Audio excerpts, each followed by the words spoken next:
Assalamualaikum warahmatullahi wabarakatuh.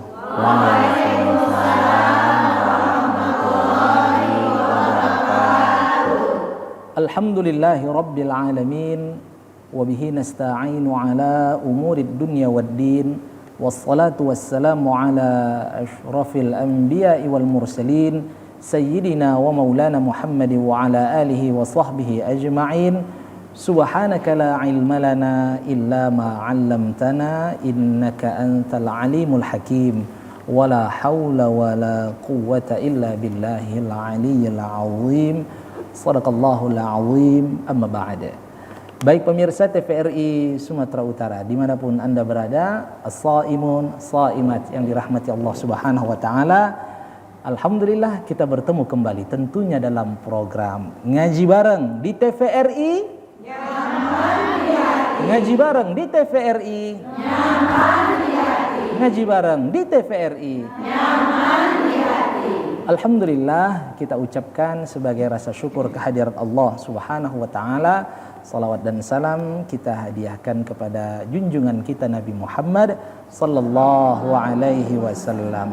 Baik pemirsa TVRI Sumatera Utara dimanapun Anda berada, shaimun shaimat yang dirahmati Allah Subhanahu wa taala. Pada kesempatan kali ini di hari ke-14 Ramadan kita akan mengangkat kembali sebuah tema yang insya Allah sangat bermanfaat bagi kita di saat-saat menjalani ibadah di bulan Ramadan ini. Tema yang akan kita angkat yaitu keutamaan orang yang bertaubat.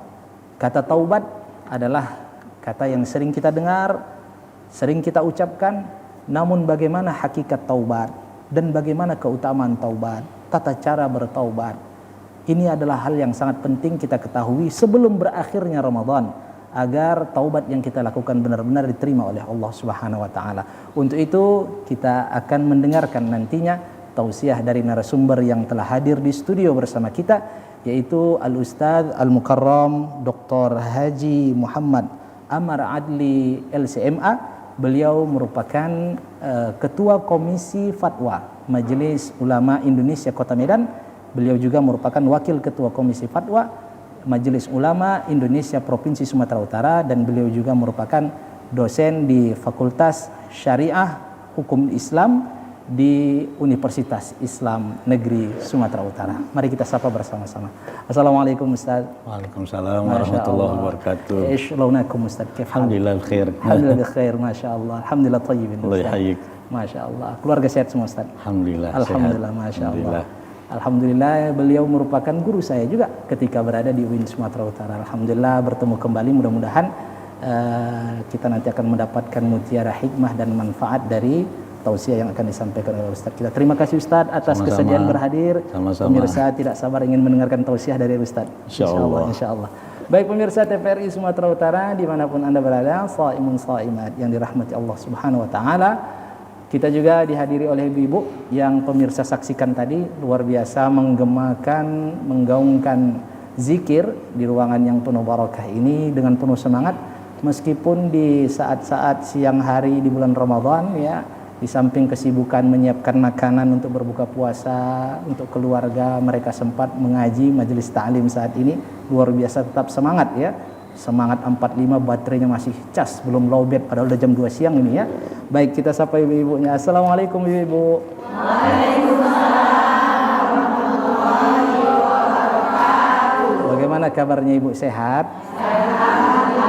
Masya Allah, ini macam suasana baru habis sahur ini semangatnya ya. Baik, Masya Allah. Keluarga udah disampaikan Bu, nanti ditonton, udah dibilang ya. Anak udah dibilang, cucu udah dibilang ya. Ditonton jam 2 siang. Walaupun jam 2 siang itu masa-masa berat sekali menghadapi puasa ya kan. Tapi kalau sudah melihat neneknya, ibunya, mamanya, tantenya tampil di TV, hilang rasa capek puasa itu. Iya Bu ya. Masya Allah. Baik, tadi saya dengar sudah ada yang latihan-latihan yel-yelnya. Sudah dilatih Ibu? Sudah. Berapa tahun latihannya Ibu? Oh nggak sampai ya? Nggak sampai setahun ya. Baik. Oke, baik, kita dengarkan dulu dari Majelis Ta'lim Ummati Tanah 600 Medan Marelan. Dipersilahkan Ibu. Assalamualaikum warahmatullahi wabarakatuh. Waalaikumsalam warahmatullahi wabarakatuh. Kami dari Majelis Ta'lim Ummati Lingkungan 7 Kelurahan Tanah 600 Medan Marelan.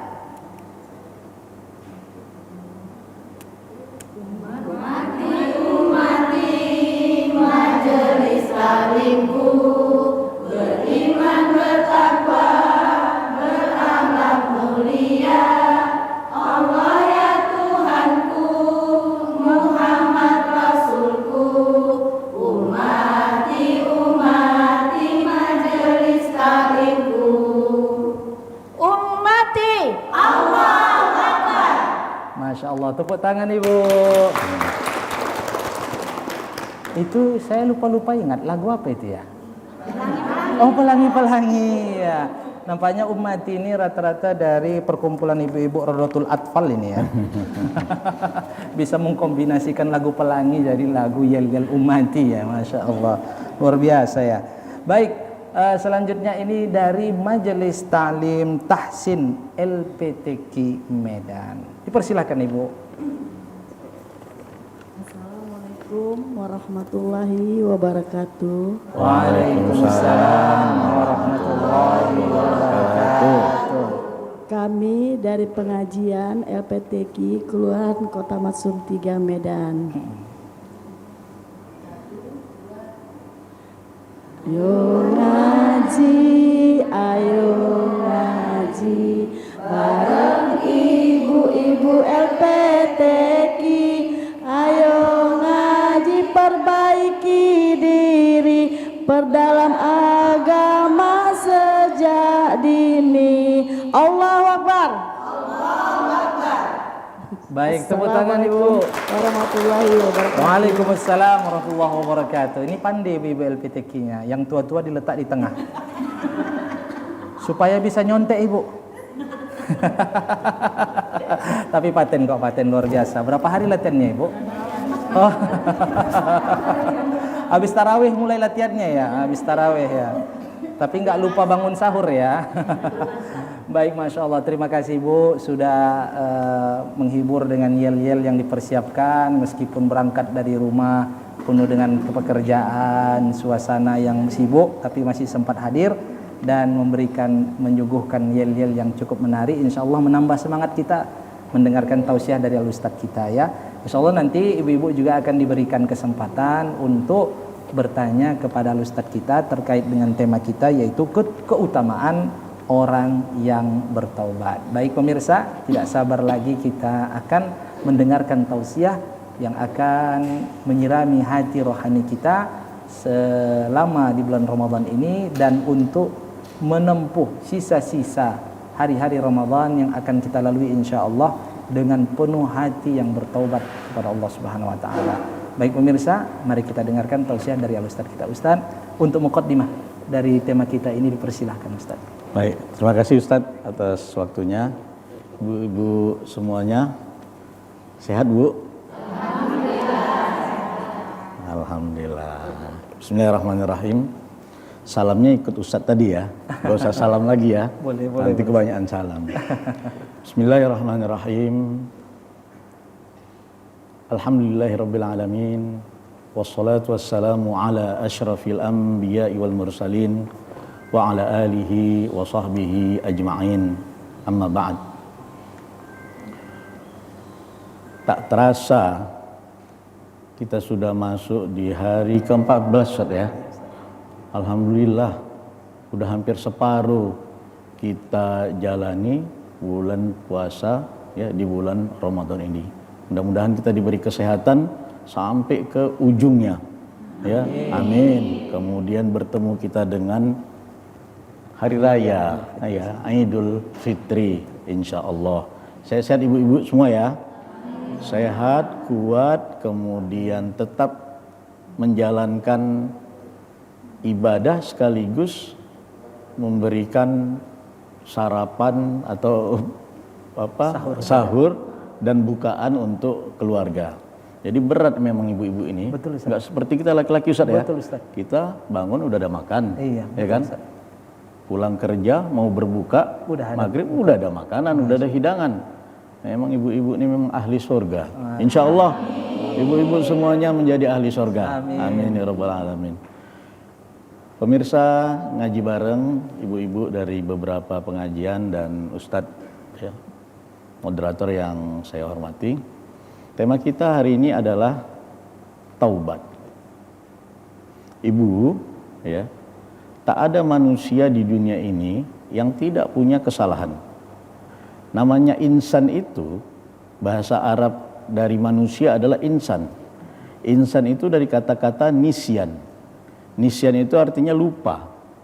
Jadi kita ini pelupa. Karena kita pelupa, maka kita banyak buat salah, banyak buat dosa. Dan sebaik-baik orang yang berbuat dosa adalah orang yang bertaubat. Oleh sebab itu, ya, tema ini menjadi menarik karena taubatnya itu di bulan yang sangat mulia, yaitu di bulan Ramadan. Ya. Di hari-hari lain dan di bulan-bulan lain saja kita diminta oleh Allah Subhanahu wa taala, dianjurkan, disuruh oleh Allah untuk bertobat. Wa tubu ilallah. Taubatlah kalian kepada Allah, apalagi di bulan Ramadan. Ya. Nah, jadi taubat itu, ibu-ibu sekalian, ya, adalah upaya untuk kembali kepada jalan Allah yang istiqomah, yang mustaqim. Dari kata-kata taba yatubu. Kalau bahasa Arab taba yatubu artinya roja'a yarji'u, rujuk kembali kepada jalan Allah yang Allah sudah tetapkan. Kalau kita sudah lari dari jalan Allah, melenceng dari jalan Allah, itu namanya kita sudah harus bertaubat. Jadi misalnya sholat 5 waktu bolong-bolong, ya, cuman 3 waktu atau 4 waktu, berarti kita sudah melenceng, sudah tidak di jalan Allah lagi, balik ya ke jalan Allah. Nggak boleh menggunjing, baik di bulan Ramadan ataupun di luar bulan Ramadan, berarti kita sudah melenceng. Ya, kalau sudah melenceng, balik lagi ke jalan Allah. Itulah taubat itu. Balik ke jalan Allah, balik ke jalan Allah. Nah, makanya ya, kita tidak boleh menghina, mencaci orang yang sedang melakukan maksiat. Tugas kita adalah al-amru bil ma'ruf, ya, mengajak dia untuk berbuat baik. Tapi bukan tugas kita mencela. Oh, si itu nggak pernah puasa, si anu itu mencuri, si anu itu selingkuh, si anu itu nggak hormat sama orang tuanya, tetangganya. Enggak, itu nggak tugas kita. Tugas kita hanya menasehati, ya, memberikan pengertian bahwa yang dilakukan itu adalah salah. Karena apa? Bisa jadi mereka itu setelah tobat lebih baik amalnya daripada kita, lebih baik ibadahnya daripada kita. Makanya nggak boleh, bukan ranah kita untuk mencela mereka. Nah, orang-orang yang seperti itu bisa saja kembali ke jalan Allah. Itulah taubat. Dan Allah senang apabila hambanya bertaubat kepada Allah. Jadi tak usah mengomentari orang, ya, tapi kita jalani diri kita sendiri. Kalaupun perlu untuk dinasihati, kita nasihati. Jadi gini Ibu, ya, taubat itu kata Syekh Utsaimin, salah satu ulama besar di Saudi Arabia, ya, adalah kewajiban setiap muslim. Bukan setiap orang yang berdosa saja yang bertobat. Makanya bahasa Al-Quran itu watubu ilallah. Tobatlah kalian. Ada dosa, nggak ada dosa, tobat. Kembali kepada Allah. Kembali kepada jalan Allah. Jangan kita baru akan bertobat kalau kita sudah berbuat dosa. Nabi Muhammad kalau menurut Ibu ada dosanya nggak? Nggak ada. Nabi Muhammad itu maksum. Tapi bayangkan Ibu, Rasulullah beristighfar, bertaubat. Istighfar identik dengan taubat, ya. Minta ampun. Istighfar kan minta ampun kan Ustaz, ya. Taubat pun minta ampun. Itu satu hari dalam riwayat 70 kali Nabi beristighfar, meminta ampun kepada Allah. Dalam riwayat lain 100 kali. Kan luar biasa. Ini kita manusia biasa yang bukan maksum, yang banyak dosa kita. Itu kadang-kadang kita nggak mau bertaubat, nggak mau kita beristighfar, ya. Padahal Rasulullah sudah mencontohkan untuk beristighfar. Sampai Aisyah ketika melihat Nabi beristighfar, Nabi kemudian sholat, ya, sholat sunnahnya nggak tinggal, sampai kakinya retak, pecah. Kemudian kata Aisyah, ya Rasulullah, qad ghafarallahu laka ma taqaddama min dzambika. Ya Rasulullah, kau itu sudah diampuni dosamu yang telah lalu dan yang akan datang. Tapi kenapa masih beristighfar sampai 100 kali satu hari, ya? Kemudian masih sholat, ya, sholat tarawihnya kalau di bulan Ramadan ini. Kemudian kalau di lain hari adalah qiyamul lailnya, itu sampai kakinya pecah. Jawab Nabi apa? Afala uhibbu an akuna abdan syakura. Apakah aku tidak ingin dicatat Allah sebagai hamba yang bersyukur? Jadi kita taubat, kita istighfar, kita melakukan perbuatan-perbuatan ibadah itu dalam rangka untuk bersyukur kepada Allah.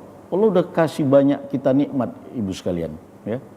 Mata ini kalau kita nggak punya mata, berapa harga satu retina mata ini?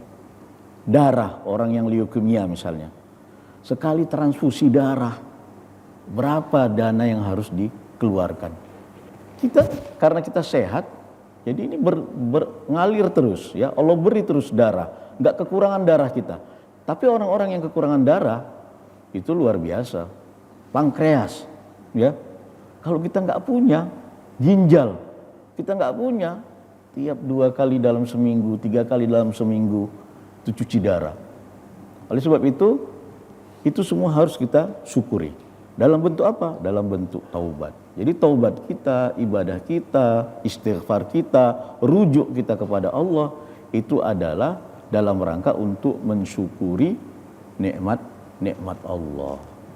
Jadi begitu Ustaz. Baik, Masya Allah. Baik, mukadimah yang luar biasa Ustaz terkait dengan taubat ini. Tadi ada yang sangat menarik nih Ustaz, bahwa taubat itu bukan hanya untuk para pendosa nih Ustaz. Betul. Tetapi justru setiap kita ini untuk bertaubat. Bertaubat. Apakah ada tingkatan taubat ini Ustaz? Bagaimana Ustaz? Baik. Jadi taubat itu, ibu-ibu sekalian, ya, ada taubat orang awam. Taubat orang awam itu begini. Jadi dia taubat, tadinya nggak sholat, tadinya nggak puasa, tadinya mencuri, berhenti mencuri, tadinya tukang korupsi, ya, udah nggak korupsi lagi. Bila perlu uang korupsinya dikembalikan kepada negara atau paling tidak ke marofik amah, ke fasilitas umum, gitu ya. Itu taubatnya orang awam. Tapi ada taubatnya orang yang orang khusus, ya. Bukan hanya ketika dia berbuat dosa, kemudian dia bertaubat, ya. Tapi sebelum dia berbuat dosa pun dia sudah meminta ampun, beristighfar kepada Allah. Habis sholat, ya.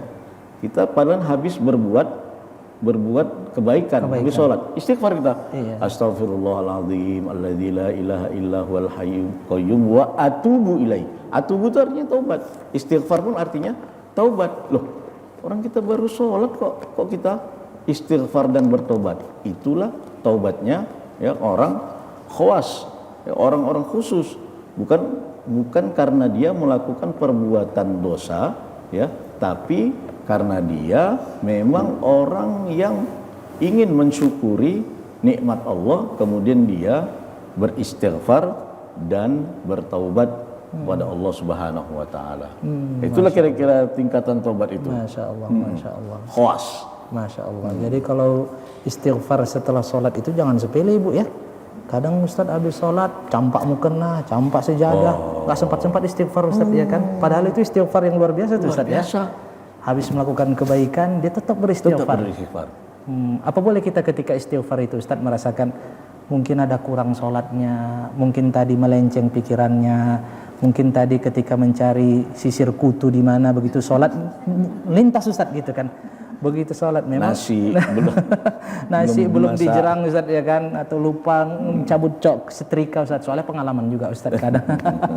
Begitu siap sholat kita istighfar, apa boleh itu Ustaz kita renungkan bahwasanya mungkin ada kekurangan ketika sholat sehingga kita untuk beristighfar dari kekurangan sholat itu, bagaimana Ustaz? Iya, itu tidak menutup kemungkinan, ya Ustaz, ibu-ibu sekalian, bahwa sholat kita itu tidak sempurna. Tapi bukan karena tidak sempurna itu maka tidak sah, bukan, ya. Khusyuk walaupun 1 detik dalam sholat itu sudah memadai, ya. Walaupun, ya, 3 menit selama kita sholat atau 4 menit selama kita sholat pikirannya kemana-mana. Tapi khusyuk kita 1 detik saja, ya, paling tidak ketika kita takbiratul ihram, ya, itu sudah memadai dan insya Allah tidak membatalkan sholat. Selama rukun sholat itu dipenuhi, ya, wajib sholat itu dipenuhi, insya Allah sholat kita benar. Nah, oleh sebab itu, ya, karena kita ini manusia tadi yang saya sebutkan mahallul khota' wan nisyan, itulah manusia itu. Manusia itu tempat berbuat kesalahan dan tempat berbuat lupa, ya. Maka, ya, ada kemungkinan sholat kita tidak sempurna, ya. Oleh sebab itu ditutuplah sholat itu dengan istighfar. Mudah-mudahan Allah menutup, mengijbar, ya, kesalahan-kesalahan kita atau kekurangan kita dalam sholat. Nah, jangan kayak Ustaz bilang tadi, habis sholat tidak ada istighfar, tidak ada doa dan lain sebagainya, ya. Habis sholat itu paling tidak 5 menit duduk istighfar, kemudian membaca takbir, tahlil, ya, tahmid 33 kali. Kemudian jangan lupa Ibu, ya, ada anjuran untuk membaca ayat kursi setiap duburi kulli sholat, setiap selesai sholat, ya, baca ayat kursi, ya. Jadi kalau misalnya, ya, na'udzubillah, ada saudara-saudara kita yang mengatakan, sana masjid sana habis sholat nggak ada doa berjamaah langsung pulang gitu, ya. Mungkin mereka nggak berdoa berjamaah, nggak zikir berjamaah, tapi tetap mereka zikir dan doa. Itu nggak boleh kita salahi, ya. Yang sana itu mereka nggak berjamaah doanya, zikirnya nggak, tapi tetap doa dan tetap berzikir.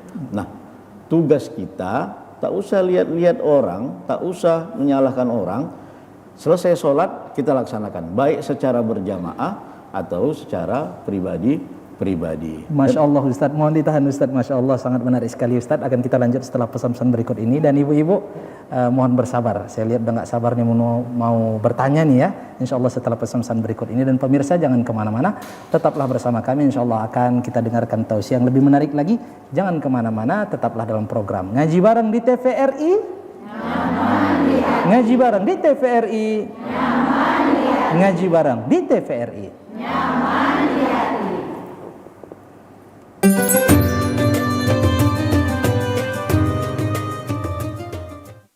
Baik pemirsa TVRI Sumatera Utara dimanapun Anda berada, shaimun shaimat yang dirahmati Allah Subhanahu wa Ta'ala, terima kasih karena Anda masih setia duduk di depan layar kaca televisi menanti program Ngaji Bareng di TVRI. Ngaji Bareng di TVRI. Ngaji Bareng di TVRI. Untuk mengambil keberkahan dari Allah Subhanahu wa Ta'ala pada acara kita hari ini, marilah kita mendengar lantunan ayat suci Al-Quranul Karim yang akan dibacakan oleh Al-Qari Al-Ustadz Dr. Andos Haji Ramli Puli BR. Beliau merupakan Dewan Hakim Musabaqah Tilawatil Quran tingkat Provinsi Sumatera Utara, dan beliau juga merupakan peserta Musabaqah Tilawatil Quran tingkat nasional di era 80-an yang insya Allah akan membacakan surah An-Nisa dimulai dari ayat 17 sampai ayat 18. Kepada qari falyatafaddal ma'jura. A'udzu billahi minasy syaithanir rajim.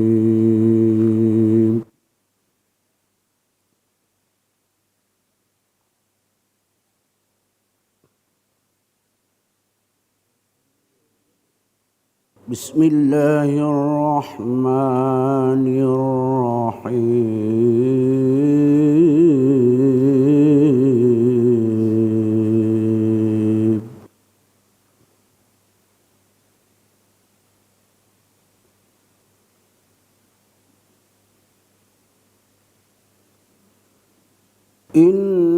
Innamat taubatu 'ala Allahi lilladzina ya'maluna as-su'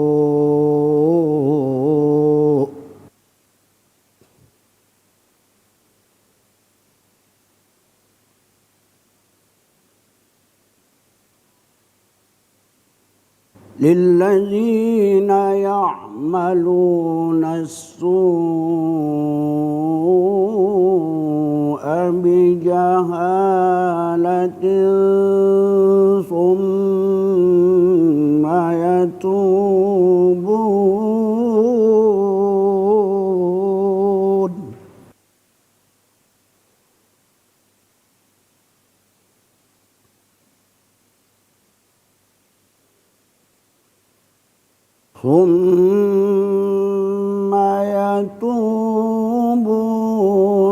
min qaribin faulaika yatubullahu 'alaihim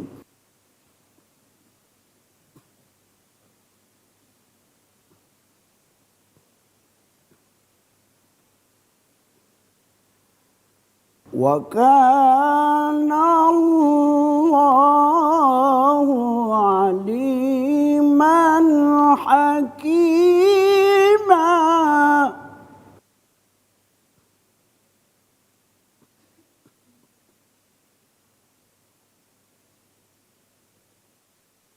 Wa laysatit tawbatu lilladzina ya'maluna as-sayyi'at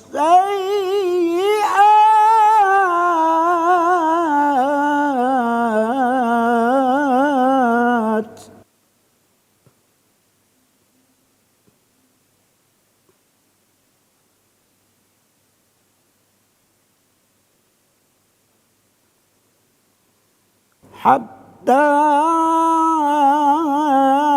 إذا حضر أحدهم الموت قال إني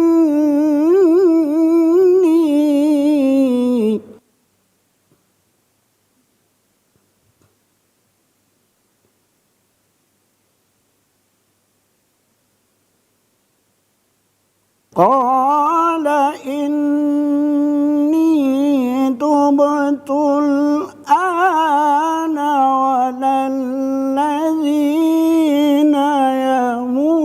يموتون وهم كفار.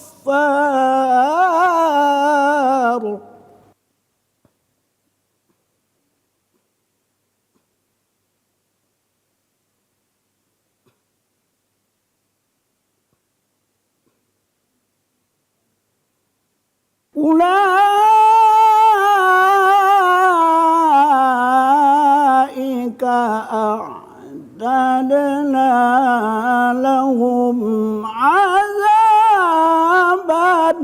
أليما.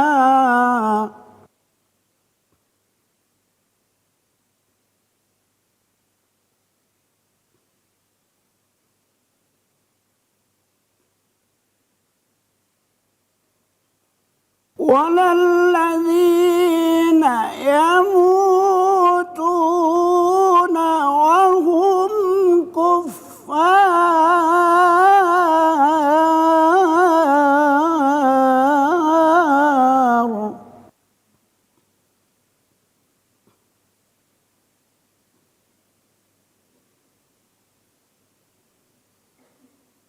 أولئك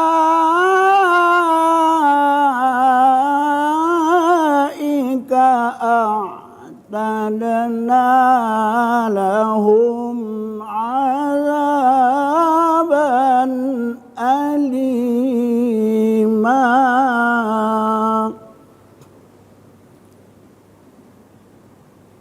صدق الله العظيم.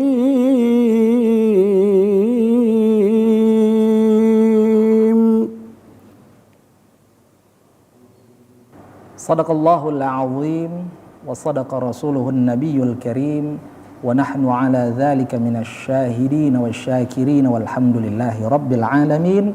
Semoga dengan pembacaan ayat suci Al-Qur'anul Karim tadi acara kita mendapat limpahan rahmat dan barakah dari Allah Subhanahu wa taala. Amin ya rabbal alamin.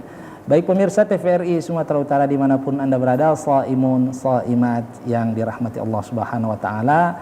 Sebagaimana janji saya tadi, kita akan memberikan kesempatan kepada ibu-ibu yang ada di ruangan untuk bertanya kepada al-ustadz kita. Ibu-ibu, kira-kira siapa yang ingin bertanya? Oh, banyak. Buka puasa sini kita ya. Nah, mungkin satu-satu ini dijawab ibu ya. Baik, saya pilih. Dari Medan Marelan dulu ya. Iya, silahkan ibu. Siapa yang ingin bertanya? Sebutkan nama, di mana, dan apa pertanyaannya. Silahkan ibu.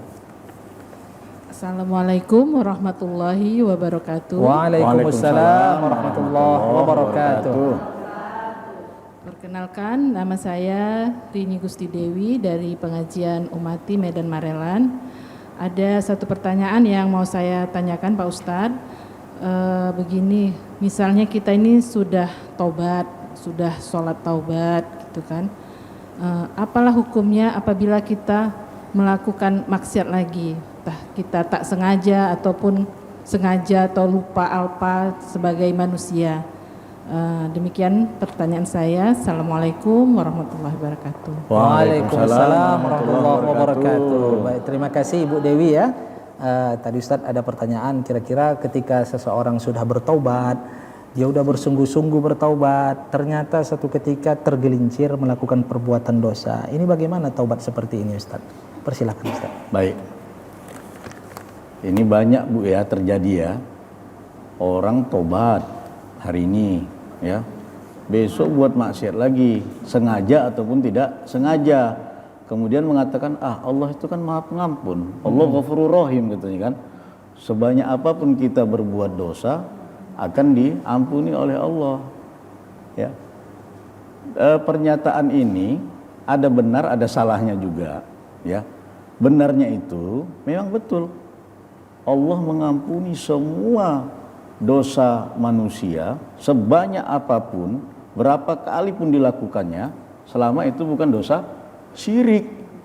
Ya.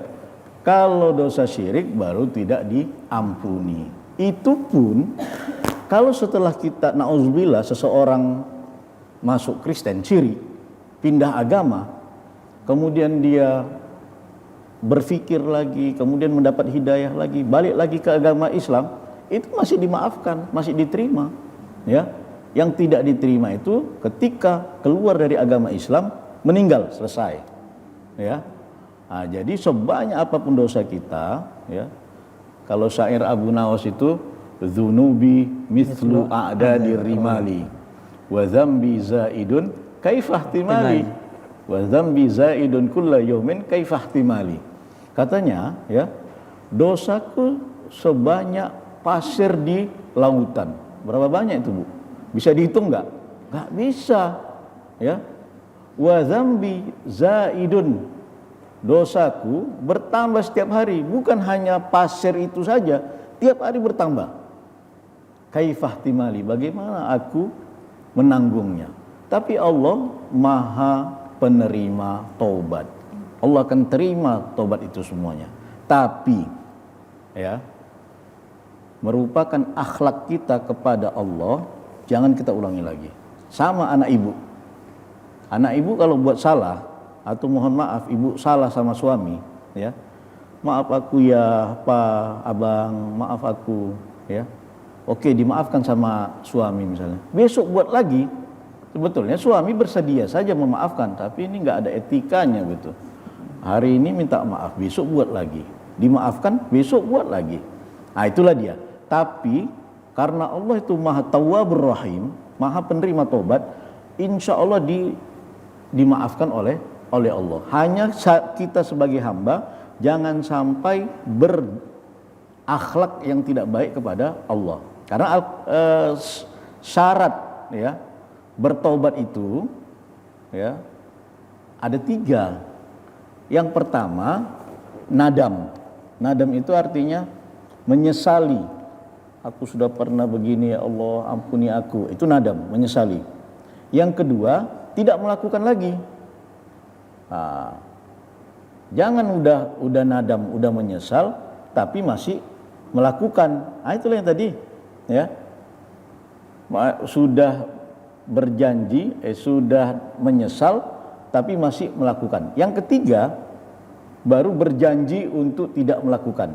Jadi pertama menyesal, kedua tidak melakukan lagi, yang ketiga berjanji. Nah, kalau kita sudah berjanji, kemudian kita ingkari, itu kan negatif di sisi Allah. Makanya kalau kita sudah pernah bertobat, ya, paling tidak jangan melakukan perbuatan yang sama. Kalaupun terpaksa, ya, harus berbuat maksiat lagi, jangan perbuatan maksiat yang sama begitu. Kalau yang sama tuh kayak mempermainkan Allah gitu. Walaupun Allah Maha Pemaaf, Maha penerima taubat. Kalau yang tadi kita misalnya buka jilbab, tidak pakai jilbab, kemudian setelah dapat hidayah pakai jilbab, ya, kemudian berjanji kepada Allah, aku tidak akan buka jilbab lagi. Besok buat gitu, Allah masih memaafkan kalau kita bertaubat lagi gitu. Tapi kayak meleceh Allah, kayak meleceh Tuhan gitu. Nah, jadi pernyataan saya tadi, kalaupun harus, ya, terpaksa melakukan maksiat, jangan maksiat yang sama dilakukan, ya. Intinya, Bu, ya, itu namanya kan tobat cabai rawit, ya. Tobat makan cabai rawit kepedesan, nggak mau lagi aku makan cabai. Nanti udah selesai pedesnya, makan lagi. Ini sama kayak ibu-ibu. Iya. Pas melahirkan tuh, Iya. nggak mau melahirkan lagi nambah, Ustaz. Nggak mau lagi nambah, segitu aja. Iya, begitu udah hamil Ustaz lupa. Udah selesai. Baru teringat, Ustaz. Iya, udah selesai, udah lahiran, udah anaknya 3 tahun, 4 tahun. Iya, Ustaz. Hamil lagi. Iya, Ustaz. Nah, sampai anaknya 6. Iya, Ustaz. Ada, Bu, yang anaknya 6, Bu. Nggak usah dijawab. Dalam hati aja. Ya, jadi Ya tobat maksiat itu ya harus tobat nasuha namanya. Jangan tobat cabai rawit ya. Begitu masih berasa tobat, selesai tak tobat lagi. Begitu kena musibah tobat. Nanti sudah sukses, musibahnya sudah hilang, kufur lagi ya. Kufur artinya lari lagi dari jalan Allah, tetap minum minuman ya, mabuk-mabukan misalnya, ke diskotik, dugem dan lain sebagainya. Ya, ketika nggak punya uang, tobat ke masjid, nggak pernah lagi dugem, dapat uang, dapat kesenangan, pergi lagi cari perempuan, selingkuh dan lain sebagainya. Jadi jangan ya melakukan kesalahan yang sama. Seorang Muslim itu tidak jatuh ke dalam lubang 2 kali, ya, tidak jatuh ke dalam lubang 2 kali. Ya, mudah-mudahan tetap Allah beri keampunan karena Allah keampunannya sangat luas. Allahu Tawwabur Rahim, Ghafurur Rahim. Masya Allah. Ya. Jadi harus ada penyesalan dulu Ibu Penyesalan. ya. Kadang kan kita ngaku salah nih berat kali Ustaz. Iya. Selama ini yang kita timbang-timbang, hitung-hitung, udah baca Quran sekian kali, udah ini sekian kali. Padahal hati menggerutu buruk sangka udah berapa ton Ustaz ya kan. Jadi yang penting itu ngitung-ngitung dosa Ustaz ya. Supaya ngaku salah kita ini macam dunubi Itu ada di rimali. Iya, Masya Allah itu luar biasa sekali kalau ngaku dosa itu seperti pasir di pantai ya. Iya, kita ngakunya dosa kita paling 1 biji, 2 biji ya kan. Kira-kira dari tadi pagi dosa apa yang udah dilakukan Ibu? Memang Ustadz kalau kira-kira muhasabah tuh Ustadz enaknya yang dihitung tuh dosa Ustadz ya. Iya. Kalau ibadah belum tentu sholat tuh ya Ustadz. dihitung. Salah kira Ustadz, kita pikir ibadah kita 5 kilo rupanya udah 3 kilo Ustadz defisit dia Ustadz. Berkurang. Kalau dosa nggak ada yang nggak diterima Ustadz, diterima semua dosa Ustadz ya. Ibadah ada yang ditolak Ustadz ya. Baik, Masya Allah. Ibu ada lagi yang ingin bertanya? Iya, silakan. Ngangkatnya nggak semangat nih Ibu, nampaknya terasa kali puasanya berat Ibu ya. Gini Ibu ya, macam melambai Hajarul Aswad Ibu ya. Ya, silakan Ibu sebutkan nama, dari mana dan pertanyaannya apa. Assalamualaikum warahmatullahi wabarakatuh. Waalaikumsalam warahmatullahi wabarakatuh. Nama saya Zulhijjah dari pengajian Tahsim LPTQ Kota Maksum, Kelurahan Kota Maksum 3, Medan. Baik. Alhamdulillah saya sudah diberi kesempatan untuk bertanya. Pertanyaannya, apa-apa saja tata cara bertaubat dan tata cara mandi taubat? Baik. Oke, Sudah terima cukup, kasih. Ibu? Alhamdulillah. Iya Bu. Assalamualaikum warahmatullahi wabarakatuh. Waalaikumsalam warahmatullahi wabarakatuh. Ibu lahir pas wukuf di Arafah ya? Soalnya Zulhijjah Ustaz. Zulhijjah. Iya. Atau pas malam hari raya Idul Adha ya? Iya Ibu, iya. Zulhijjah Ustaz ya. Baik, Ustaz pertanyaan sudah cukup jelas ini Ustaz dari Ibu Zulhijjah Ustaz. Adik Ibu ini Zulqa'dah namanya Ustaz. Abangnya Muharram Ustaz. Jadi kata Ibu ini bagaimana tata cara bertaubat Ustaz? Khususnya tadi ada disinggung terkait dengan apakah diperlukan mandi taubat dan bagaimana caranya begitu. Silakan Ustaz. Baik, Ibu Zulhijjah ya. Padahal kita di bulan Ramadan Bu ya. Iya. Belum move on dari Zulhijjah Bu ya. Kita di bulan Ramadan. Iya Ustaz. Tapi Ibu ini tetap Zulhijjah. Iya betul Ustaz. Komitmen Ibu. Komitmen Ustaz. Walaupun Ramadan Zulhijjah juga Ustaz. Tetap Zulhijjah. Tiap bulan haji Ustaz. Tiap bulan haji. Baik. Sebetulnya tadi ya tanpa sengaja saya sudah singgung ya syarat-syarat taubat tadi ya, bagaimana tata cara bertobat tadi ya. Ya yang paling utama itu kalau kita punya dosa, punya kesalahan, nyesal dulu ya. Dan ini kita walillah matsalul a'la ya. Allah itu contoh tertinggi gitu. Kalau manusia aja harus digitui ketika kita salah. Ibu lah ya, ketika anak salah apa kita bilang? Ya, kau minta maaf tapi kok nggak pernah nyesal gitu kan? Tapi menyesali dulu, gitu. Gitulah perumpamaan Allah. Walillahil matsalul a'la. Allah itu perumpamaan yang paling tinggi, gitu. Kalau kita di kalangan manusia saja harus begitu, ya, menyesali apa yang sudah kita lakukan merupakan kesalahan-kesalahan, ya, maka untuk maaf ke Allah pun seperti itu. Ya, harus menyesali. Yang kedua, yang seperti tadi, tidak melakukan lagi. Yang ketiga, azam, berjanji. Ada satu lagi ternyata yang keempat. Kalau yang kita lakukan maksiat itu terkait dengan hak-hak orang, maka syarat keempat adalah mengembalikan hak-hak orang tersebut. Ketika dosa kita terkait dengan orang lain, misalnya mencuri, maka nggak bisa kita tobat, nggak sempurna tobat kita dengan yang 3 itu saja tanpa mengembalikan apa yang kita curi. Taubat kita pernah mencuri uang orang, uang itu tetap dipakai. Taubat kita dari korupsi, tapi uang itu tetap beli rumah, beli mobil dan lain sebagainya. Nggak bisa, syaratnya harus dikembalikan. Ya. Nah, yang terkait juga dengan hak orang itu adalah kita hina orang, ya, itu harus kita kembalikan. Bagaimana cara mengembalikannya? Kita minta kemaafan dari dia. Nggak cukup kita minta ampun aja sama Allah, nggak bisa. Datangi orangnya, aku pernah menggunjing kau, aku pernah menulis status tentang kau, aku pernah menggosipi kau seperti ini, memfitnah, ya, dan lain sebagainya. Datangi dia dan minta maaf. Kalau ternyata orang yang kita gunjing itu minta kita publikasi, maka itu harus kita lakukan. Artinya kita minta maaf sama dia, tapi harus dilihat oleh harus publikasi. Dan itu kan sering kalau klarifikasi, klarifikasi. Dan itu kan sering artis-artis apa segala. Itu merupakan kewajiban. Kalau kita mengambil hak orang, baik itu dalam bentuk materi, harta, kita curi, ya, itu harus dikembalikan. Atau dalam bentuk imateri, harga diri dia kita hinakan, ya, dia kita fitnah, dia kita gosipin, maka kita harus minta maaf. Nggak cukup kita yang 3 itu saja, menyesal, tidak melakukan lagi, dan berazam. Nggak cukup, harus dikembalikan hak-hak yang kita ambil, baik itu dalam sifat materi atau imateri. Ya, nah, itu tata caranya, ya. Nah, terkait dengan mandi taubat, ya, ada nggak mandi taubat? Sebenarnya mandi taubat ini, ya, ini dilakukan bagi orang yang baru masuk Islam, ya, dia mandi taubat.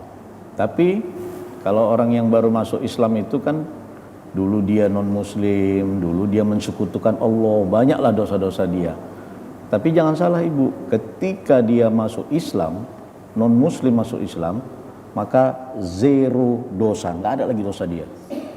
Ya, at-taibu minadz-dzambi kaman la dzambalahu. Orang yang taubat dari dosa seakan-akan dia tidak memiliki dosa.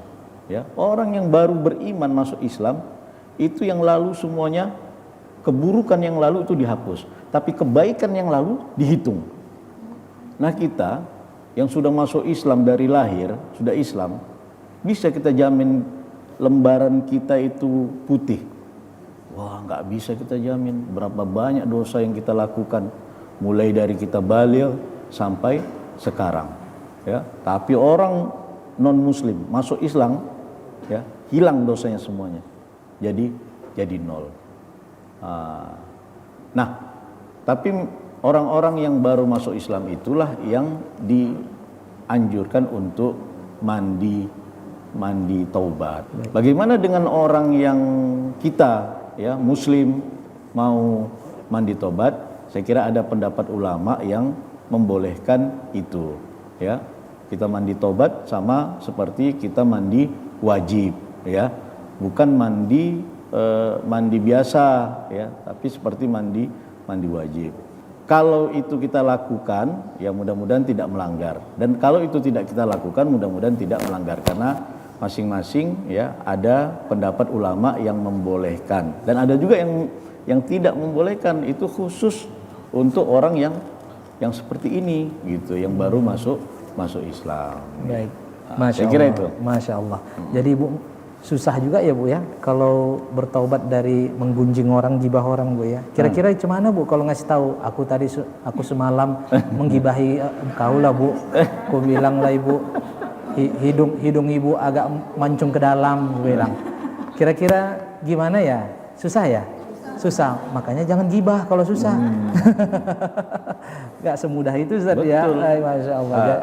Tapi memang harus dilakukan Iya, itu. betul, Ustaz. Iya, mengembalikan hak dia, Baik Ustaz. hak yang immateri. Nah, kalau seandainya orang yang digibahi ini, orang yang difitnah ini, atau secara materi orang yang pernah diambil haknya ini sudah berpulang ke rahmatullah, bagaimana cara kita? Mohon ditahan Ustaz. Iya, oke. Setelah pesan-pesan berikut ini dijawab Ustaz, dan ibu-ibu bersabar, nanti yang ingin bertanya akan saya tampung kembali. Dan pemirsa TVRI Sumatera Utara, Shaimun Shaimat yang dirahmati Allah Subhanahu Wa Taala, jangan kemana-mana. Kita akan mendengarkan tausiah yang lebih menarik lagi untuk menyirami rohani kita senantiasa untuk bertaubat kepada Allah Subhanahu Wa Taala. Untuk itu tetaplah bersama kami dalam program Ngaji Bareng di TVRI. Nyaman di hati. Ngaji Bareng di TVRI. Ngaji Bareng di TVRI.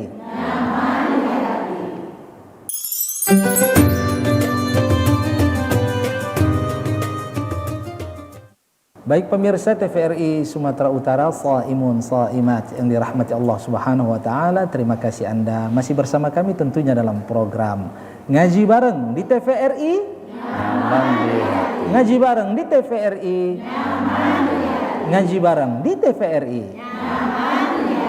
Baik pemirsa, sebagaimana yang saya janjikan, kita akan memberi kesempatan kepada ibu-ibu untuk bertanya sembari tadi menjawab pertanyaan yang menyambung dari apa yang disampaikan oleh Ustadz tadi. Baik ibu, ini luar biasa sekali, ibu-ibu ini sudah di siang hari begini dalam keadaan berpuasa, duduknya masih rapi, berlipat kaki, nggak ada yang selonjoran, Masya Allah, luar biasa ya, sehat-sehat dan kuatnya ya, nggak ada yang kesemutan. Ini hebat-hebat nih, puasanya ini betul-betul barokah ini ya. Senyumnya senyum jujur atau bagaimana nih ibu? Baik, yang ingin bertanya siapa ibu? Baik, silahkan ibu. Persilahkan, sebutkan nama, dari mana, dan pertanyaannya ibu. Assalamualaikum warahmatullahi wabarakatuh. Waalaikumsalam warahmatullahi wabarakatuh. Nama saya Megawati dari pengajian Umati Tanah 600 Medan Marelan. Izin Ustadz, saya bertanya, selama kita nggak puasa itu kan Ustadz, kan kita banyak itu kadang meninggalkan sholat. Katanya di akhir Ramadan itu kita bisa mengganti semua sholat itu dengan 4 rakaat itu Ustadz. Itu ada dalilnya atau tidak Ustadz? Makasih Ustadz. Assalamualaikum warahmatullahi wabarakatuh. Waalaikumsalam warahmatullahi wabarakatuh. Ini nih yang perlu ditanya. Kalau katanya itu perlu dipastikan. Ya kan ibu? Masya Allah. Ibu ada saudara dengan mantan presiden kita nggak ibu? Baik, Ustadz ini sudah cukup jelas Ustadz. Jadi kalau ibu-ibu ini Ustadz kan ada masa pre ini Ustadz, lampu merah, ya kan, meninggalkan puasa dan meninggalkan sholat, ya kan, katanya dengan sholat 4 rakaat tadi bu ya, 4 rakaat di akhir Ramadan itu menutupi sholat-sholat yang ditinggalkan itu bagaimana Ustadz? Maksudnya bagaimana Ustadz? Baik, Bu Megawati ya,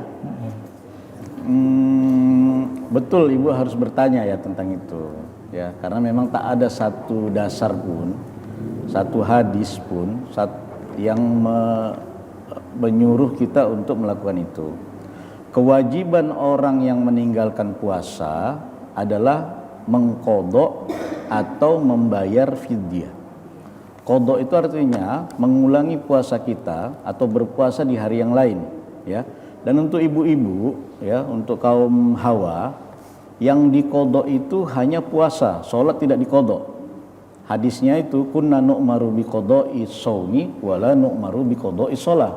Kami disuruh untuk mengqadha puasa tapi tidak disuruh untuk mengqadha sholat. Jadi nggak perlu ibu mengganti sholat ibu itu dengan 4 rakaat, itu nggak ada. Itu sebuah kesalahan, ya. Pertama itu, sholat tidak harus diqadha, tidak boleh diqadha. Tidak ada qadha sholat bagi wanita yang datang bulan, ya, enggak. Nah, sekarang tinggal puasanya bu.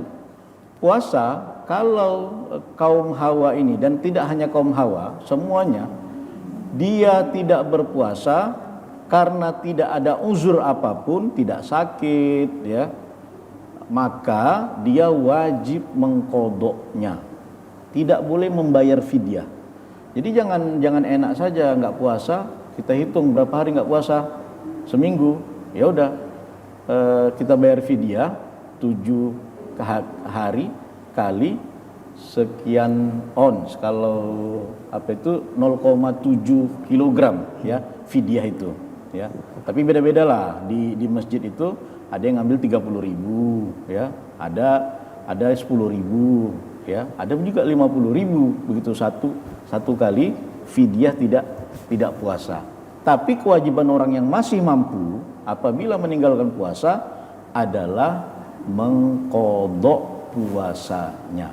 Nah, sekarang kalau yang tidak mampu, yaitu orang tua yang tidak sanggup lagi berpuasa, kemudian orang yang memiliki sakit menahun, memang nggak bisa, lambung menahun.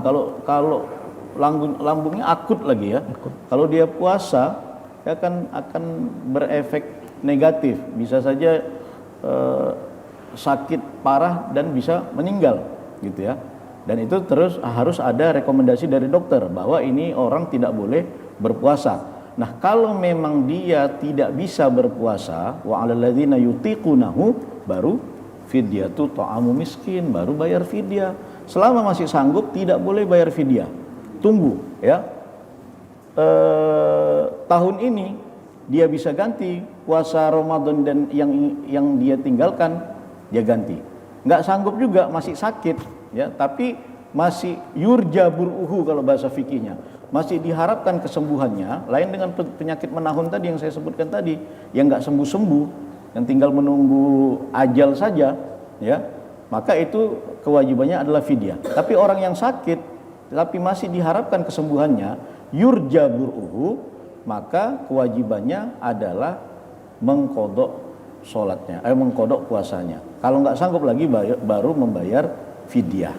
Nah, ada satu lagi golongan yang dia wajib membayar fidyah, wajib mengqadha puasa plus membayar fidyah. Kalau tadi kan bayar fidyah saja, qadha saja gitu ya. Ini ada yang wajib qadha plus membayar fidyah. Siapa itu? Ya, adalah ibu-ibu yang hamil atau menyusui ya. Dia tidak puasa bukan karena dirinya tidak mampu. Kalau dirinya mampu, aku mampu puasa, tapi anakku tidak ada asupan makanannya, susunya tidak memiliki gizi dan lain sebagainya. Maka untuk menghindari anak gizi buruk, supaya di perut juga sehat, maka saya tidak berpuasa. Dalam hal ini menurut mazhab Syafi'i, dia harus nanti kalau sudah melahirkan ya, sudah selesai menyusui, dia qadha puasanya plus membayar fidyah sebanyak hari yang dia tinggalkan. Tapi mazhab lain tidak mengharuskan itu. Nah, berhubung kita bermazhab Syafi'i ya, kita ikutin itu ya. Kita qadha plus membayar fidyah. Kalau dia mengkhawatirkan janinnya. Iya, janin atau anak yang sedang disusuinya. Baik. Kalau ketika dia mengkhawatirkan dirinya, tidak mengkhawatirkan janinnya, bagaimana itu, Ustaz? Dia termasuk orang yang tak mampu berpuasa. Berpuasa hanya mengqadha saja. Hanya mengqadha saja. Baik, gitu. Baik. Nah, termasuk orang yang sakit. Baik, seperti orang yang sakit juga, Seperti Ustaz, orang yang ya, sakit. Masya Allah. Ini perlu tahu, Ibu. Karena ini terkait dengan tata cara bertaubat juga, Ustaz, ya kan. Betul. Nah, ini kan harus sesuai dengan tuntutan syariat. Yang jadi masalahnya, Ustaz, jadi yang tadi itu yang sholat 4 rakaat tadi. yang 4 rakaat tadi, Ustaz. Nggak ada itu, Bu. Tak ada, Ibu. Ya. Ya. Ya. Alhamdulillah selama saya belajar, saya SMA-nya di Saudi, S1-nya di Saudi di Madinah, S2-nya Maroko, S3-nya Maroko, nggak pernah saya tahu ada sholat 4 rakaat untuk mengganti puasa dan sholat yang kita tinggalkan selama bulan Ramadan. Wallahu a'lam. Ya. Baik. Istilahnya kalau ibu-ibu ini punya kelebihan, Ustadz ya. Ya. Ketika dalam keadaan kedatangan bulan, dia tidak melakukan sholat, tidak boleh melakukan sholat dan tidak mengganti sholat. Tidak Masya ada. Allah, ini Tidak ada. keistimewaan luar biasa, Ustadz ya. Iya. Kalau kita ini tak bisa berdiri, duduk berbaring, terlentang atau isyarat, Ustadz ya. Masya Kalau Allah. nggak bisa juga Disolatkan, Ustadz. Yang jadi masalah ibu-ibu sekarang nih, Ustadz. Nah, Pertama hamil 9 bulan, takut janinnya tak berkembang, dia tak puasa. Ustaz. Nah, lahir menyusui selama 2 tahun, takut ASI-nya tidak bergizi. Habis 2 tahun hamil lagi Ustaz. 9 bulan. Habis Nggak kodok-kodok, Ustaz. Enggak kodok-kodok Ustaz. Anak macam kata Ustaz tadi setengah lusin Ustaz. Anak. Udah selesai 6,5 lusin barulah badan sudah mulai capek. Ya kan Ustaz. Dihitung-hitunglah berapa banyak puasa yang ditinggalkan. Harus dicatat itu berapa banyak puasa Iya. yang ditinggalkan. Iya, Ibu. Masya Allah, luar biasa Ibu ya. Insya Allah menjadi pahala yang luar biasa Ibu ya. Pokoknya jangan putus asa dengan rahmat Allah ya. Baik, Ibu tadi yang dari Ibu Megawati udah tadi dijawab Ustadz ya terkait dengan baik. Ustadz tadi ada sempat yang saya tanyakan Ustadz. Iya, Kalau saya lupa yang tadi. kalau orang yang digibahi ini Ustadz sudah meninggal. Ya. Kira-kira Ustadz kan kita nggak bisa bertemu nih, tidak bisa meminta maaf, tidak bisa menceritakan bahwasanya kita pernah menceritakannya seperti ini, atau yang pernah kita ambil materinya kita tak bisa kita kembalikan. Ini bagaimana kita bertaubat dari hal-hal ini Iya. Ustadz?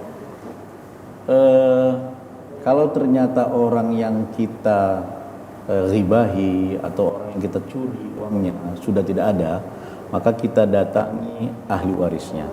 Karena uang yang kita ambil itu atau kita curi itu adalah hak ahli waris. Maka kita jumpai ahli warisnya. 1 juta, 2 juta, 3 juta, 100 juta, ya. Maka kita datangi ahli warisnya. Saya pernah mengambil uang si fulan atau pernah berhutang uang si fulan sampai dia mati belum saya bayar, ya. Apakah saya harus mengembalikan? Kalau kebetulan semua ahli waris tidak berharap uang itu, artinya nggak apa-apa, gak usah ibu kembalikan, nggak apa-apa, kami udah ikhlas, selesai urusannya, ya. Tapi kalau mereka masih minta, kembalikanlah. Berapa dulu yang ibu pinjam atau berapa uang yang ibu curi dulu, sekian, maka kembalikan. Itu merupakan syarat taubat, dikembalikan. Begitu juga dengan harga diri, ya. Kita minta kemaafan dari keluarganya, ya, kalau sudah meninggal, ya. Kita minta itu. Mudah-mudahan ya kita tentu mengakui kesalahan kita. Saya khilaf, saya waktu itu belum hijrah, saya masih seperti ini, saya temperamen, saya macam dan lain sebagainya. Sekarang saya sudah hijrah, sudah tidak begitu lagi. Saya mohon dimaafkan. Nah, sekarang masalahnya kalau tidak ada lagi keluarganya atau kita sudah jauh, sudah hijrah ke tempat yang baru. Bagaimana? Kalau kita tidak bisa komunikasi lagi dengan keluarganya, maka uang yang kita ambil itu kita infakkan ke jalan Allah. Bisa ke rumah ibadah, bisa ke anak yatim, ya, bisa ke tempat-tempat umum, misalnya buat kamar mandi umum atau sekolah dan lain sebagainya. Kalau tidak dijumpai ahli warisnya, selama dijumpai maka kewajiban kita adalah mengembalikannya kepada ahli warisnya. Baik, masya Allah, sudah jelas sekali Ibu ya. Jadi kalau taubat kepada Allah terkait dosa kita dengan Allah mudah ini Ustaz ya? Mudah. Kita nggak sholat, kita katakannya dugem, pokoknya yang sifatnya hanya kepada Allah gampang. Nggak sholat kita, nggak haji, nggak puasa itu gampang kali. Tapi ketika terkait dengan hak-hak orang, hak-hak manusia, maka harus dikembalikan itu. Masya Allah. Detik ini juga Ibu bentang sejadah, berdoa, istighfar. Mudah-mudahan kalau dosa antara kepada Allah sekejap Allah ampunkan. Allah Maha Ampun. Tapi dosa dengan sesama manusia ini sangat perlu kita berhati-hati Ibu ya. Nah, jadi kalau nanti punya utang Ibu misalnya punya utang sama orang, iya, jadi Ibu, ngelihatnya nggak sama Ibu ya, nggak. Soalnya Ibu saya rasa nggak banyak utang nih, ya. Mata saya kebetulan ke arah Ibu. Karena sama-sama pakai kacamata. Sama kacamata ya. Jadi kalau kita punya utang Ibu sebelum mati jelaskan sama anak-anak, ya Ustadz ya. Betul. Ibu, mama punya utang, nanti sama si Fulan. Biasanya kita kan berkawan-kawan nih Ustaz. Betul. Nah, kawan kita memberikan pinjaman kepada kita tanpa ada catatan karena kawan dekat. Iya. Ternyata kita meninggal dunia.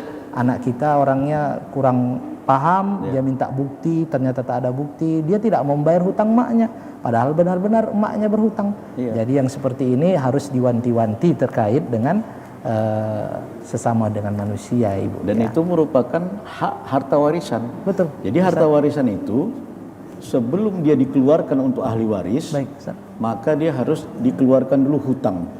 Baik. Ya, sebelum hutang wasiat. Wasiat. Ya. Tapi kita kan karena cerita hutang, hutang ini ada dua. Hutang kepada Allah, hutang kepada manusia, dan hutang kepada Allah. Hutang kepada manusia, kita pernah berhutang, maka diambil dari harta warisan itu untuk membayar hutang. Hutang kepada Allah, kita punya uang banyak yang sudah cukup untuk melaksanakan haji, ya. Dan tapi sampai mati kita tidak melaksanakan haji, maka harus dibayarkan dari harta warisan itu. Dalilnya apa? Dalilnya seorang sahabat datang kepada Nabi. Ya Rasulullah, katanya, inna ummi matat wa qad wajabat al-hajj. Ibuku mati, dia sudah wajib haji. Artinya waktu itu fisiknya mampu, uangnya ada, sanggup untuk melaksanakan ibadah haji secara finansial dan secara kesehatan. Tapi nggak pigi-pigi juga. Ditanya, ya kan? Afa ahujju anha? Apakah aku hajikan untuk dia? Kalau kita istilahnya badal haji itu sekarang, ya. Badal haji. Apakah aku? Kata Nabi apa? Itu bentuknya perintah. Hujji anki summa hujji an ummiki. Pergi kau haji dulu, kemudian setelah itu tahun depan kau hajikan ibumu. Dan itu bentuknya perintah. Jadi itu hutang kepada Allah, ya. Apa-apa yang merupakan hak Allah untuk dilaksanakan tapi tidak dilaksanakan, maka harus dibayar. Itulah hutang kepada Allah. Masya Allah. Itulah perlunya kita punya ahli waris yang paham, ya. Ibu, ya. Jangan main bagi aja kan. Iya. Hutang nggak dihitung. Iya. Begitu dibagi harta warisan, kain kapan ngutang. Betul. Fardu kifayahnya ngutang, Ustaz, ya. Karena dibagi habis total sudah sama ahli warisnya. Maka harus didulukan dulu yang wajib-wajib seperti hutang tadi, Ustaz, kan, wasiat, kemudian pelaksanaan fardu kifayahnya, barulah sisanya itu dikatakan warisan. Itu yang pertama itu. Baik, Ustaz. Mu'natut tajhiz. Mu'natut tajhiz. Ya, jadi harta warisan itu yang pertama mu'natut tajhiz, untuk perlengkapan fardu kifayah. Jangan sampai itu tadi kafan ngutang, uang kuburan belum dibayar. Iya, harta sudah dibagi, ya kan? Padahal itu yang pertama, mu'natut tajhiz kalau bahasa fikihnya. Baru yang kedua wasiat. Ketiga hutang kepada manusia, hutang kepada Allah. Baru yang kelima baru dibagi harta itu. Baik. Masya Allah, Masya Allah. Sudah paham, Ibu? Paham, Ibu? Nggak meyakinkan jawabannya. Lapar, Ustaz. Iya, ini faktor udah lapar nih, Ustaz, ya. Ini mikiri kolak, cendol, ya kan. Kemudian apalagi macam-macam lah, gado-gado, ya kan, Ibu, segala macam. Tenang aja, Ibu, habis ini cari keliling iftar, takjil baknya nih di luar, Ibu, ya. Tapi bukan Ustadz yang membayari, beli masing-masing, Ibu, ya. Baik pemirsa TVRI Sumatera Utara dimanapun Anda berada, shaimun shaimat yang dirahmati Allah Subhanahu Wa Taala, jangan kemana-mana. Kita akan kembali nanti setelah pesan-pesan berikut ini dengan tausiah yang lebih menarik lagi dan dengan pertanyaan-pertanyaan yang sangat menarik dari ibu-ibu yang ada di ruangan ini. Baik, tetaplah bersama kami dalam program Ngaji Bareng di TVRI. Ngaji Bareng di TVRI. Ngaji Bareng di TVRI. Tetaplah bersama kami.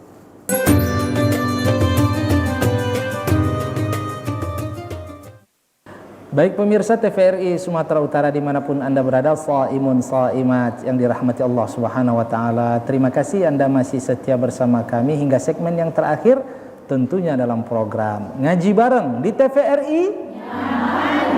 Ngaji Bareng di TVRI. Ngaji Bareng di TVRI.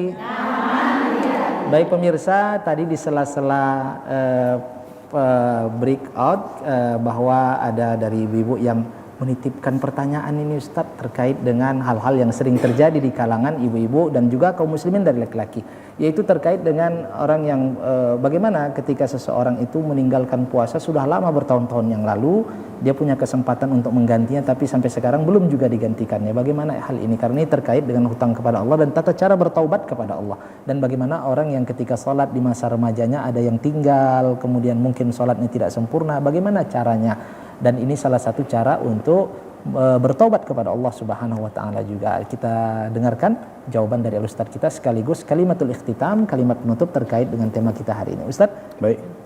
silakan. Baik. Ustaz.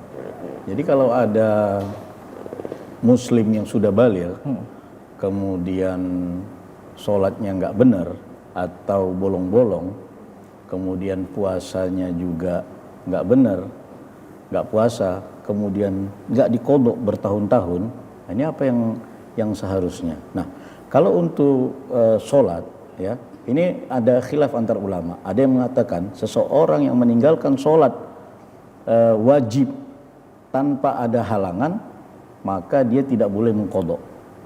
Tapi itu bukan pendapat yang jumhur ulama. Pendapat mayoritas mengatakan itu wajib kodok. Bagaimana cara mengkodoknya? Ya, kalau dia tidak bisa menghitung sejak kapan dia wajib sholat dan sejak kapan pula dia meninggalkan sholat, maka begini caranya. Setiap dia sholat, dia tambah dengan sholat lagi. Misalnya habis sholat zuhur 4 rakaat, sholat lagi zuhur 4 rakaat. Gitu. Asar, sholat asar 4 rakaat, setelah itu sholat lagi, niatnya kodoan lillahi ta'ala. Kalau kita sholi fardhu dhuhri 4 rakaatin, adaan lillahi ta'ala, ganti jadi kodoan lillahi ta'ala. Begitu selanjutnya. Nanti subuh begitu juga.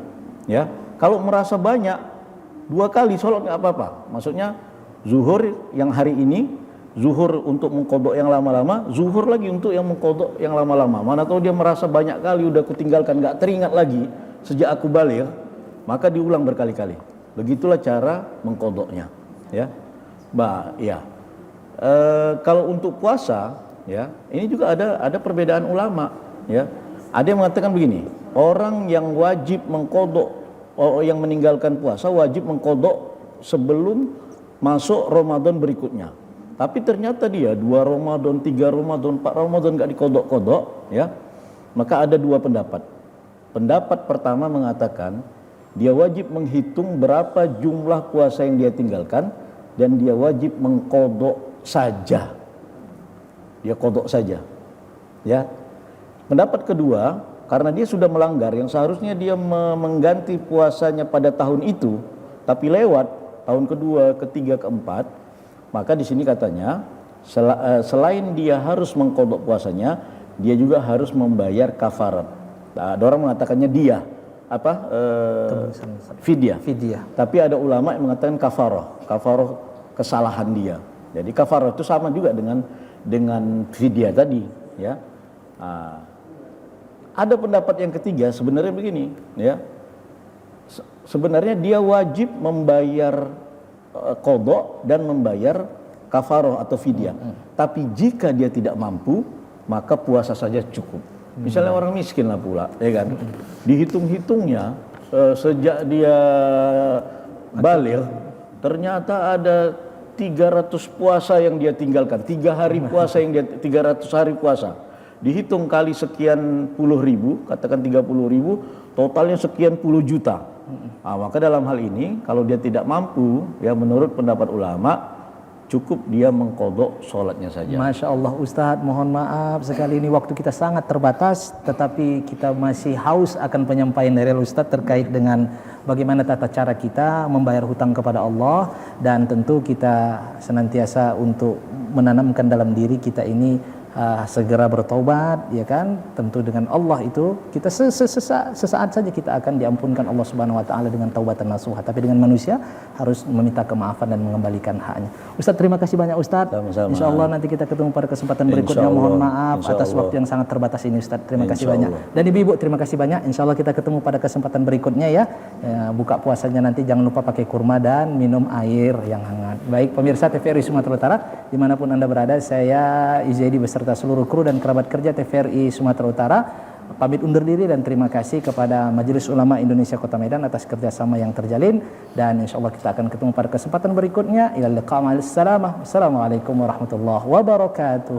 Waalaikumsalam warahmatullahi wabarakatuh.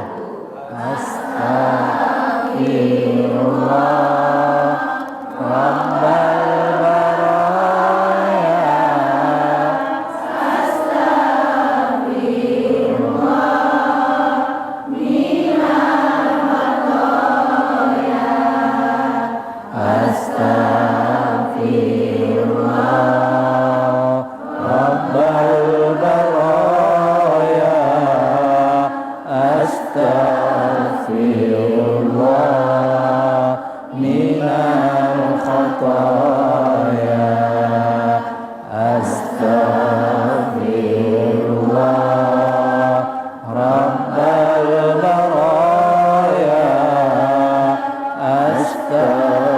Astagfirullah minal